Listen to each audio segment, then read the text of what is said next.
Decades of Friendship. Ito ang isinalamin sa kwelang tagpo ng dalawang mag-best friend na lola habang nanonood ng prosesyon sa Cavite.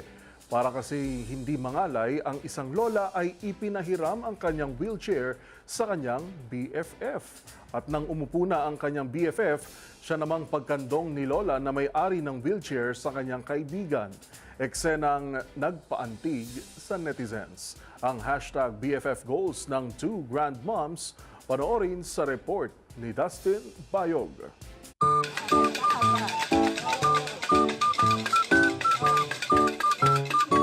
Maraming netizens ang nakyutan sa best friend moment ng dalawang lola na ito sa Alfonso, Cavite. Habang kasi ay nanonood ang prosesyon, ay makikitang nakakandong isang lola sa best friend niyang nakaupo sa wheelchair, na isang typical na karanasan para sa mga mag-BFF. Pero ang kwento sa likod nito ang mas nagpaantig sa netizens. Ang nakakandong kasi sa video ay siyang may-ari ng wheelchair.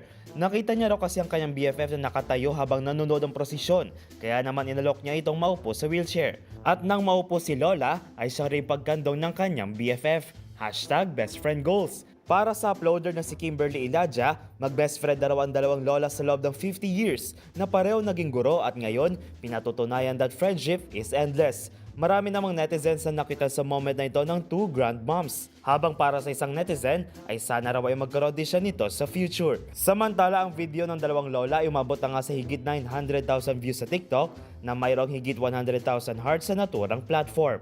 Para sa DZRH TV, ito si Dustin Bayog. Una sa Pilipinas, una sa Pilipino.